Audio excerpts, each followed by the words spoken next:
Hello and welcome to Eagle Media Works. Today we are going to speak about the importance of activities in one's life. Because in a country like ours, we are seeing many diseases related to orthopedics. And to address that and also to talk about the reasons and also the cure and treatment for the same, we have with us Dr. Udai Prakash, MBBS, FRCS England, FRCS Trauma and Orthopedics with us. Let's talk with him. So thank you so much for doing this with us, and before we get into the important part of it, I also would like to know about your journey. What inspired you to take up medicine and then get into this field? Thank you for having me. Delighted to talk about trauma and orthopedics and what sort of took me, basically dragged me into orthopedics. So I was brought up in an environment and at a time when Indians always talked about medicine, law or engineering. There was no other profession actually easily available or accessible. Even this was very difficult, as you know. It was very competitive. But fortunately, my father was an orthopedic surgeon. And so I grew up idolizing him because of his popularity amongst the population of Hyderabad. And he had come back from England after spending about 10 years, and he had a fantastic training background, and he became instantly popular when he returned to Hyderabad in the late 60s, early 70s. And basically there was always a crowd around him. So as youngsters, you get, very attracted by the fact that, why is he so popular and why is my dad well known? So I think that's what kind of unconsciously dragged me into orthopedics. I didn't think of anything else. Plus the fact that I always had a bit of a mechanical mind, and medicine is all about mechanics, and there were very few subspecialties in in medicine which involves use of hands and tools and machines. So it was a very natural draw for me, orthopedics and trauma. So this is how I got in. Right.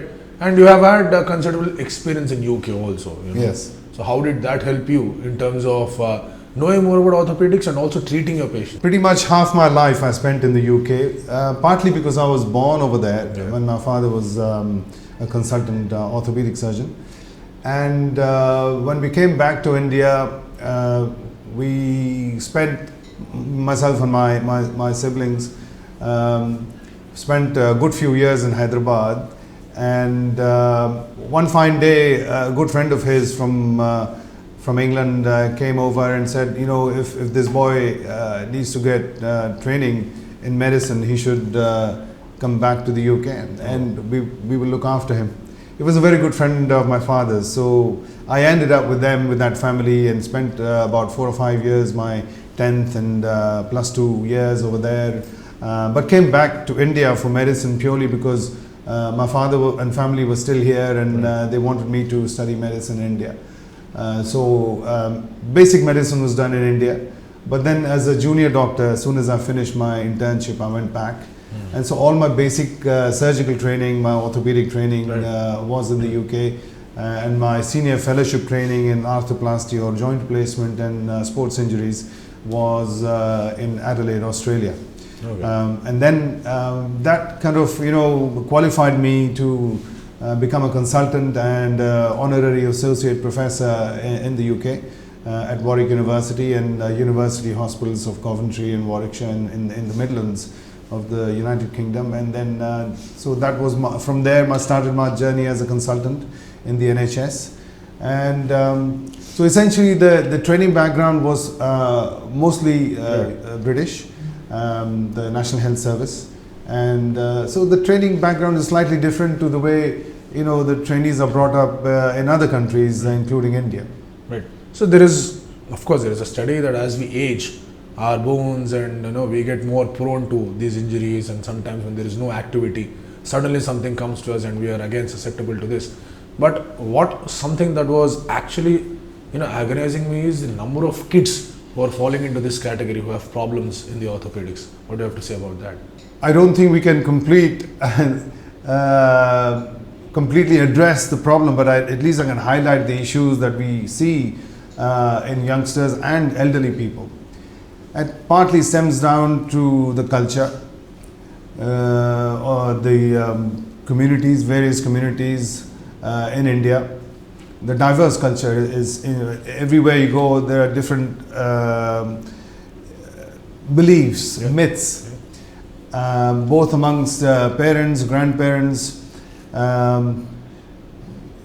mainly also because I remember as children we had lots of playgrounds to play around. There was a lot of sunlight, exposure to sunlight, a lot of dust. Parents were not that strict when it came to playing sports. We were allowed to go outside on our own, along with friends. There was, basically safety was all around, and there was very good community relationships, and your neighbors would welcome you. These things are a strange thing to many youngsters these days. They don't know where they can go to play sports. Most of the time they're playing on mobile phones. Yeah. They're indoors. And particularly tragic is the life of a young girl in India. In many communities, they are not allowed to mingle with the crowd outside. And certainly with what we hear in the papers these days, it's not very safe for girls to go on their own outside in many cities in India. Also because of the beliefs, they have to stay at home. They're nurtured to be at home, look after the family, cook, grow, have children, and so they tend to spend a lot of time at home. Even the schools don't have playgrounds. Majority of the schools in inner cities don't have playgrounds for kids to play. So it's during the daytime they're either at school, under a roof, not exposed to sunlight, and play, physical activity. They come home, they're either on the mobile phone or books. And they are developing all sorts of physical issues. So many of my young patients who come to me are in their early teens. Many of them are girls, also boys, but majority are girls with bandy legs or bow legs because of rickets. Can you imagine in a country like India where there is, sunshine galore, we are getting people who have rickets. And when I tell them that, that girls have to also be encouraged to go outside and play sport, the first question to me is, where, sir? Yeah. We don't have a place to walk. There are buildings coming up, concrete jungle. There is no place to walk even on a footpath if there is one. So footpath culture doesn't exist in India. Whereas you go abroad, there are more people walking than on motorbikes or scooters or whatever. There is a walking culture or cycling. All this doesn't exist in much of India except in rural areas, which are totally neglected. Yeah. So that's another story. So my concern is that we are not really allowing children to play outside, and a lot of the stress is on study. And also when you talk about activities, in the younger adults, or as you want to call it, the 20s to 30s, they're actually not having any activities. Only people who are concerned with some sports, or their profession, only they are playing sports. Absolutely, they're you're right. to sports, but otherwise they're on the systems, they're all on the computers. Absolutely, I was coming to that. So we've covered children, now let's go to the young adults. Yeah. And I live in an area where there's a lot of techies. And it is so sad to see these techies. Many of them come with neck pain, back pain, because they're constantly sitting in front of a box for 12 to 14 hours a day. And because they are techies, they search, about neck pain, back pain, and they're concerned that this could be this could be that. Most of them are really concerned that, could it be cancer or could be something else. They don't realize that it's simply lack of activity. And you see these people outside, all of them are unfit, overweight, young people of India. And they're constantly eating junk food because they're away from home, they're living in small, with friends or whatever in new areas of the city. And again, over there in the new city, there is no place to walk. Forget, the roads are, they're overcrowded, and people don't know where to walk. They are meandering on the street. They are trying to avoid the traffic. I mean, it's a mess really in many ways. And I think the young people need to realize that they do need to be active. There has to be another part of their life which is equally important. Correct. If you stay healthy, then you're more productive. Correct. You know, if you're not healthy, constantly they are fidgeting in their chair, they're uncomfortable, and all they need is simple getting out of the house, getting out of the office, and having a life outside, work. So that's the youngsters now, Yeah.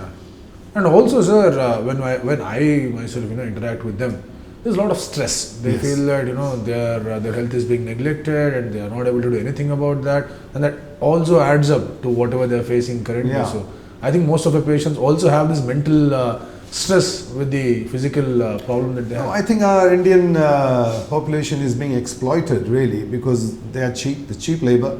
They're made to work 12, 14, 16 hours a day. They don't have time to go out, and the stress is not on health at all. The pressure is to deliver, and that is the mess they're getting into. So I think it's very important that they realize, that the employers realize that it is their moral responsibility to make sure that their staff are well looked after, they are healthy, so that their the work is more productive. Yeah. So you could see that in modern American organizations that have come to Hyderabad, like Google, for example, they have a wonderful atmosphere within the infrastructure. They have gym, they have, people can go and play table tennis, and the food is amazing. I have good friends in Google who invite me to come and have lunch in their office. Sometimes. The desk is also not confined. They can go anywhere and sit in a Yeah, comfortable exactly. place, So people are beginning to realize that it's not just sitting in front one place. They are in Google, for example, they're allowed to sit on the floor or have a standing desk. So this is what we stress as doctors these days. And a lot of my young patients are all about lifestyle disease, nothing else. All they need to do is just become physically more active. And this other thing about which I missed is this obsession with fairness. And that is a real problem. And I think I always tell them that you should look like me, because I spend at least an hour and a half every day because I golf very often, and it's just open, it's beautiful out there. You need to have some color, otherwise you look like, patients. So that is the reason they give for staying away from the sun. Yeah, that's all because they're all white, anemic, and whenever they go out, they are covering themselves. Okay. So even though they are outside, they're not actually getting the sunlight. So they're pale, they're anemic. They're pale, they're anemic. They don't look well. In fact, a young lady with a little bit of color is far more attractive than somebody who's just pale white. It's not right. You keep telling them to get into activities, get into what is one of the major concerns that they come with you, and how do you address them? Yeah, so that is, the way I practice in the UK is very different to the way I'm practicing here. Here, you're accessible to anyone. Over there, only a general practitioner can send the patients to you if he feels that this person needs surgical intervention. Here, my job is as a glorified orthopedic surgeon, more of an orthopedic physician and a lifestyle advisor. 80% of my patients actually just need reassurance and lifestyle advice, and this is which seems to be common sense everywhere else, but not to our people. Correct. So it is quite sad in a way. Yeah, it is sad because we need somebody else to tell what we should do. Exactly, and they're it's not that they don't know. It's just that it's convenient not to really follow what their brain is saying, but they don't follow it because for years the young body can handle stress and the lack of physical activity, but once it starts, it takes a long time for them to become fit again. Because they say, I started walking and I'm getting pains, so I've stopped. And one of the biggest myths in India is that the more you use your body, the worse your knees get. So they say, you shouldn't walk, you shouldn't run, you shouldn't play sports, you shouldn't sit on the floor, you shouldn't climb steps. So you see these people in offices who are waiting for 15 minutes for a lift to come down, to go down one floor. It's ridiculous, the whole thinking, the way we think, is that the more you use your body, the worse you get. It's the opposite. Right. So I climb 5 floors every day about 10 times. It's just routine. All my team follows me. They have no choice. We don't use lifts. And so the biggest myth is that if you use the stairs, your knees get spoiled. And doctors are telling that. It's a shame, really. Where have they picked this up? There is no journal which tells you that if you take stairs, your knees get spoiled. And so this myth has sort of like cancer spread within the community. And everybody, their relatives, their doctors, their friends, everybody says, Maji, tum baithe raho, you know, activity. So the more they sit, the worse they get. And we spoke about kids, we spoke about young adults, and once this accumulates, as you have said, then comes a major problem where they need to have some kind of a medication. So once now they get into 40s, right? Yeah. So they've had their kids, their responsibility starts, and work pressure gets even worse. Of course. So total neglect of physical activity. They put on weight, and mostly it's fat. You can see all the bellies that are going around. India has a big problem with obesity, even amongst poor people. So it's and the diet. It tastes nice, Indian food, but it's actually not that good for you. It screws up entire system. Exactly. That's because we choose to eat what is good for our tongue. Not for our body. So that is one issue. And then, you know, in middle age, the body is not that fit anymore. So it is more important that you're active. I tell my patients, till you die, you need to be active. Your body will tell you when you need to rest. So it is important that they understand this, that rest is not good for the body. Okay, when you have severe acute pain for some reason, you know, you rest. But the body has an inherent mechanism to repair itself. Absolutely. Right? Don't come to doctors looking for some magic cure for a bit of pain here, a bit of pain there, you know. There is no medicine that will cure you. Only you can cure yourself. So a lot of my, you know, discussions is all about that, trying to people to make them understand. The more there is the sleep, which is again a big problem. Big problem, sleep. Because now entertainment galore on the mobile phone, Netflix, all these things. People are watching rubbish, sleeping late, getting up early. So lack of sleep is a big issue. If you don't get sleep, no matter how much physical exercise you have, you're going to drop dead one day, just because your body is just not ready for all that physical activity, even if you start, you know. So I think it's important that people realize sleep is important, 7 to 8 hours ideally. It is a luxury really these days to get sleep, and I think employers and parents should realize that their children is not just see, a lot of the children are put under pressure the minute they start walking. You know, it's all about, you know, the competition is so much.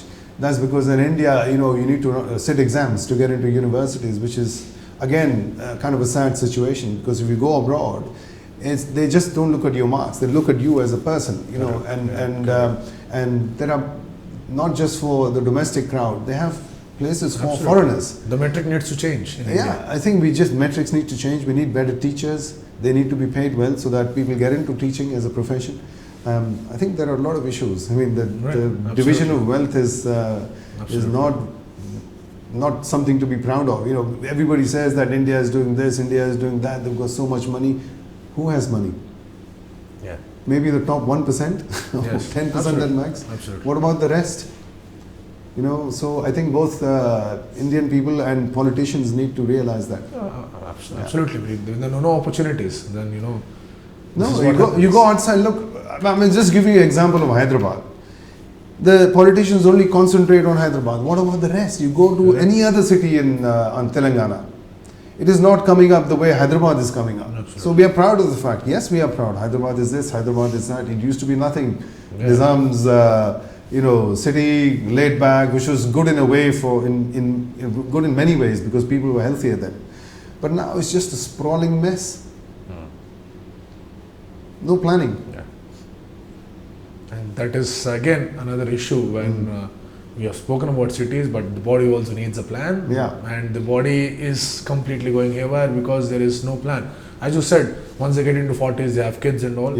And post-pregnancy also there are issues related to orthopedics, which you might have come across. So pertaining to that sect of women post-pregnancy, what is happening then? Yes, again, young women post-pregnancy, they are told by many gynecologists not to exercise. Can you believe that? Once they've had cesarean, and maybe the gynecologists only say that while you're recovering, maybe 2 months, 3 months, but they take it as word from the scriptures that they should never exercise, because again they have stitches down there and they might get into other problems with that. So that is not true. You know, they need to exercise. Look at women abroad after they have kids. They don't look like they have had kids. I'm not saying everybody. I'm there also. I mean, US is one of the most unfit nations, despite the fact they have everything. Correct. So it's all about human psyche and how you're brought up. And so it's important that young women, middle-aged women realize that for them exercise is important, and carry on despite the number of kids you have. Because the body toning is important. Muscle tone is important. If you don't have muscle tone, it's replaced by fat. So even though you're slim, see, many people stress on diet. Correct. Yes, diet is important. But even if you eat a good diet and you don't exercise, you're not fit. Not going anywhere. So you need both. I mean, I give the example of a wrestler and somebody who's obese. They eat. Correct. This guy is equally big, but why is he fit? Because he exercises. And you eat the same food. Correct. So they're always looking for what should I eat. Okay, I can give you some basic understanding what you should be eating. You shouldn't be eating a lot of rice. You shouldn't be eating lots of sugar. You shouldn't be eating anything that converts into glucose, which is carbohydrate. Right. You should have good portions and exercise. If you exercise regularly and if you're fit, you can eat anything. Yeah, it helps in every. You need the calories too, right? Right. So I think there is a basic misunderstanding about food also. That a lot of people need just common sense about nutrition. Right. And now let's get to non-repairable kind of things. Because once they come in, they hold their knees and say that they have a lot of problem. And how do you classify this as pain, trauma, etc., etc.? What is the difference exactly from the medicine point of view? So you said I did FRCS trauma and orthopedics. So trauma and orthopedics. Trauma is when you have accidents, injuries, falls. Trauma could be a fall in the elderly, for example, at home. They end up with hip fractures or wrist fractures, anything like that. So for them, it is major trauma. And in fact, it's not a good sign if you have a hip fracture. Many of them are elderly, 80s and 90s. Young people, trauma, it could be anything from sports, motorbikes, road traffic accidents, falls from heights. So, and there's a lot of now love of football, for example. Football is a very high contact sport. And people are playing football on pitches that are not really designed for football. Of course. So they end up having lots of injuries. So we can get into a bit more detail of that. So trauma and called orthopedics. So orthopedics essentially means ortho, straight, pedics is children or pediatrics. So the word actually started with correction of deformities in children. That's orthopedics. But we can extend that into management of anything from cervical spine or spine to peripheral skeleton, from shoulders down to ankles. So so we can talk about the most common problem, which is the knee in India, right? And the knee is essentially, not strictly, but essentially a hinge joint, unlike the hip, which has a lot of movement, and the shoulder, which has 360 degrees of movement. So nature has designed us as to have lots of joints in the body with different functions. So knee is very important, propelling you along with the hip and the ankle, of course, the whole lower limb. But unfortunately, the knee gets affected the most. And partly that's because of the way we have been designed. So knee is tends to get more in terms of arthritis, both in the West and in the East. In the West, there is a lot of hip arthritis, unlike in the East, where there's very little evidence, very little incidence of hip arthritis. And that's, again, many of the knee problems stem from the fact that you've had injuries or that you've not looked after yourself, that your muscle is weak. So I always tell my patients that the thing that powers the knee is the muscle. If you don't exercise your muscle, your knee is going to get damaged. Right. And it's very hard for them to understand. They think that rest is important for a knee. The less you use, the more likely you preserve the knee, which is very wrong. So, you need to keep the muscle toned, and that's why activity is important. And okay, once you've gotten arthritis, which may be not necessarily because of lack of activity, many of them get sports injuries, and correct. People who are running when they shouldn't be running a lot, if you look at true runners, they are slim and they are lean and they can run throughout their life without damaging the knee. If you're overweight and start running, you're going to get into difficulties. So you've got to start gently. Balance. Anyway, once you've got arthritis, we say, okay, you've got stage 1, stage 2, stage 3, stage 4. Stage 1 is like the beginning and stage 4 is the end. So when in a joint you have cartilage, so the cartilage gets destroyed, For example, I can show you in this model. You've cartilage at the end of the bone. You've got the cushion, which is the meniscus, and then again you've got the tibia, which is lined with cartilage. It's like the icing on the cake. Right. So that gets destroyed, and the bone gets exposed. Right. So slowly that causes pain and friction in a knee. Friction causes heat. Heat causes pain, and heat also causes inflammation inside, so that the lining of the knee gets inflamed, and that's the cause of the pain. So people find that when they rest, the pain disappears. When they stand up, the knee is very stiff because obviously there's a lot of friction. Once they get walking, they're a little better. So walking keeps the knee well oiled. Remember that. So the more you walk, the more oiling the knee is getting, right? The more oiling. So that's one way of treating arthritis. Keep active. Early stages, you don't have medicine for arthritis. Right. There's a lot of stress on glucosamines and chondroitins and all that, and that's the biggest scam in the history of medicine. Nice that you're actually speaking that out, because many of us, when they think of arthritis, they immediately want to take some medicine and beat. They want medicine. He doesn't exist. Please grow old gracefully. Understand that a body is going to get arthritis at some point. Some are lucky, they never get arthritis, but they have other issues. Right. So don't be jealous of somebody who doesn't have arthritis. They might have other issues. So don't, victimize yourself that, oh, I've got this, I'm so unlucky, others don't have, my sister does that, my friend does that, I can't do it. Don't kill yourself about it. You've got it, face it. Okay, there are treatments for it. Right. So, okay, we give glucosamines, we give chondroitins, and many people actually feel better because it's more of mind over matter. Because they have early arthritis, and nature does have mechanisms to make sure that your arthritis doesn't spread rapidly. So there are repair mechanisms, and there are modern approaches also, like giving collagens, and then every year, every month you hear of some facts of nutrition in your newspaper that this is good for your knees and that is good for your knees, and that will change the next year. So these are fads. So essentially, nature has provided us everything in vegetables, in fruits, in nuts. We've got everything in it to keep our body healthy. Once you've got arthritis, the doctor will tell you that you have stage 1, stage 2, stage 3, stage 4.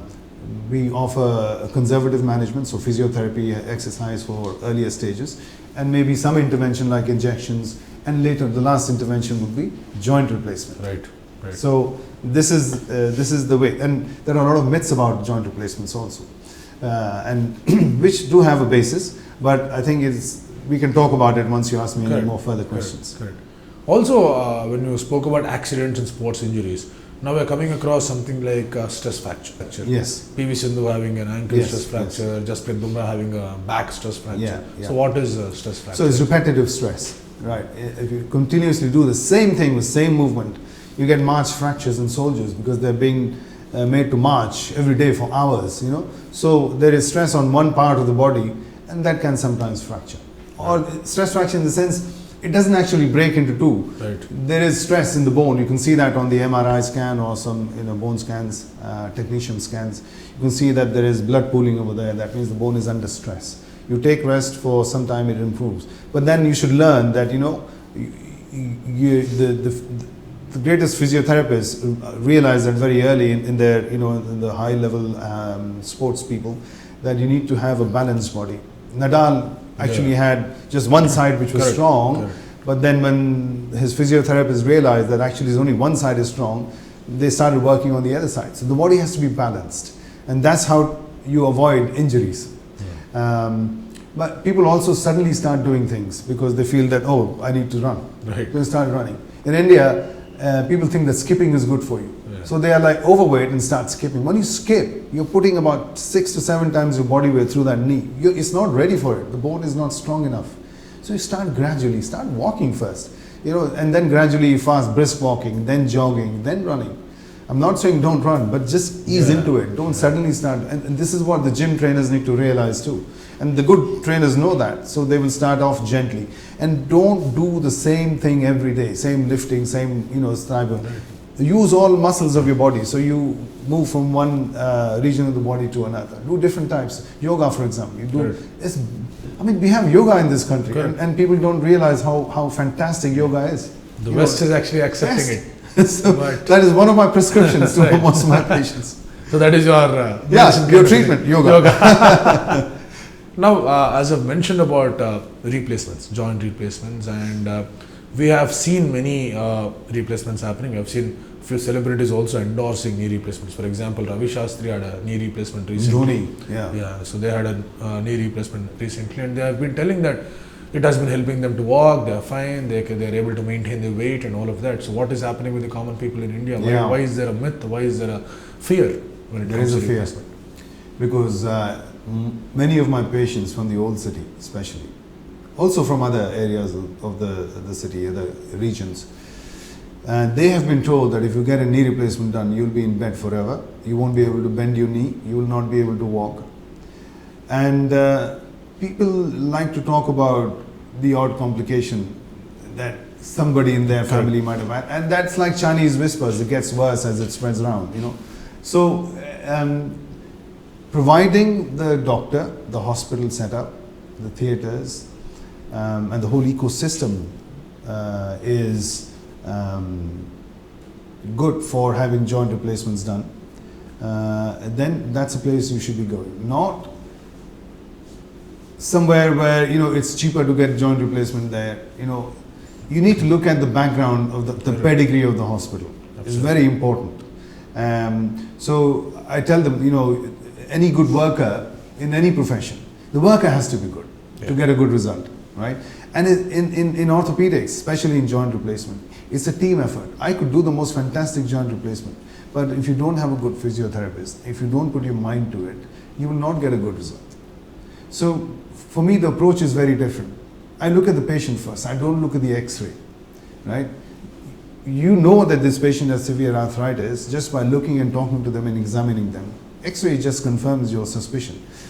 Many people treat the X-ray, not the patient, because the patient has to be ready for it mentally, right? Right. They have been told that this and this happens, and the kids in America are pushing them to have knee replacement because they don't want to come and, you know, look after them, you know. So all these things are happening. So they are under pressure to get joint replacements done. The patient has to be ready to get the joint. Only then it will work well. So a good surgeon, a good patient, that's the biggest part of the equation, and a good ecosystem around it. So good pain management, like good anesthesia, good physiotherapy, good nursing, clean environment, clean theatres. That will get you good results. Otherwise, it is all haywire because you go to a gully and get a knee replacement done, you're not going to get a good result. So don't blame the knee replacement. Blame yourself. Absolutely. And as you've rightly pointed out, everyone is important. The anesthetist and also the physiotherapist who is absolutely. Because that is what helps. And most of all, you should be positive about it. Absolutely. Yeah. That is it. So, otherwise, there's no point in doing a knee replacement. That's right. So, and unfortunately, you know, like not just in India, wherever there is private practice, there's a lure of doing more and more and more. Correct. And the more you do, the more famous you become. Correct. And many orthopedic surgeons are just becoming knee replacement surgeons. Right. You don't need to do medicine to do knee replacement, right? So if you want to do knee replacements and make money, one needs to understand why do you need to go through the whole medical career? You know, just I can train you to do a knee replacement, and so it's important that the doctor also is holistic in his approach to any patient with knee pains, because knee might just be a manifestation of other issues. Correct. You need to realize. I mean, I've seen people getting knee replacements when the problem is actually in the spine or the hip. You know, so because they're not able to walk, they're trying to. And because they say the pain is in the knee, so there'll be a little bit of arthritis, and if the doctor doesn't examine and take history properly, you end up having the wrong operation. And so it's very important that you go to a place where there is a good pedigree of orthopedic surgeons who come from the right background. Right. Sir, having spoken to you for all this while, I can clearly understand that you are the one whose medicine in the prescription is always activity, yoga, fitness, and be, you know, close to the nature. As you said, sun is something that is galore in India, but we still don't go to sun. So absolutely. What is your way of living your life? How do you lead your life? So that, you know, so there can be an inspiration drawn. So that I see. If the doctor who's prescribing all this is not fit himself, what is the point? You know. So unfortunately, in my profession also, there are many doctors who are not fit because they don't get the time. Correct. So whatever time they get, they spend with the family or whatever that keeps them happy. But actually, once you start seeing the results of exercise, it's like a drug. You want to do more and more. Absolutely. No doubt. But you need to see the results. You need to put that effort first. That effort is what is lacking in many people. So for me, sports has always been encouraged right from my childhood. And I luckily I went to Hyderabad Public School where sports was encouraged. Oh, nice. Open grounds, compulsory sports every day, and that too in hot sun, 3-4 o'clock. Yeah. So that way I was always a sportsman. I continued with that in my medical school, in my days as a young doctor in England. Tennis, squash, whatever I could play, cricket.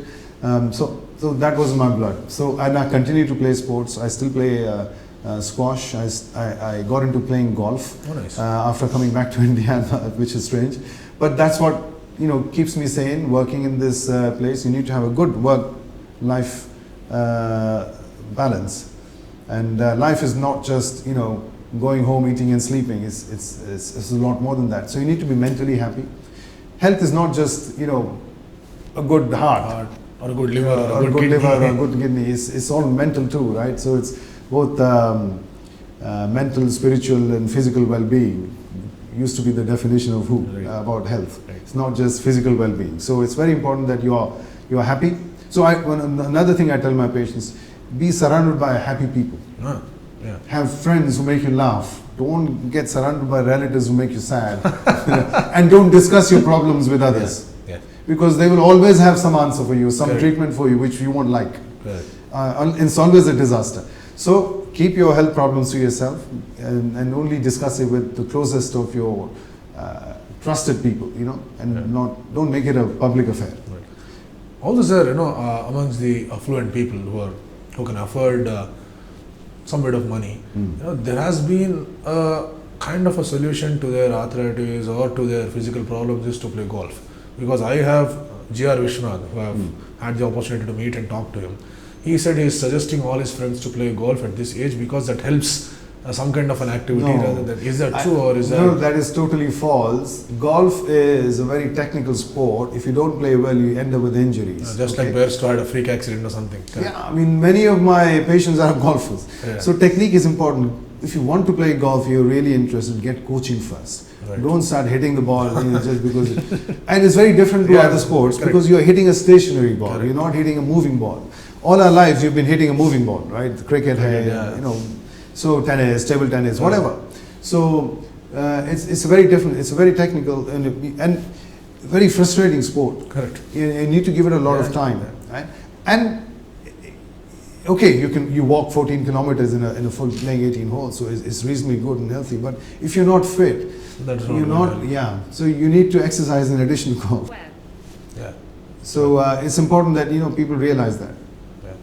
Thank you so much for giving your time, sir, because we actually wanted you to speak about activity, you to speak about lifestyle, and you also speak about how one should take care of one's own body. And I think this interview, not entirely, but it definitely does justice to encompass all of them, because generally when we speak to doctors, it will be more about the treatment, more about the cure and all. It is not about the lifestyle. And coming it from you, I think all of them who are watching the interview, they'll definitely feel happy that yes, the doctor is actually speaking to us and not speaking through the medicine. Yes. So that is something that is very important. No medicine. Yes. Thank you so much, Dr. Udai, for doing this. Thank you.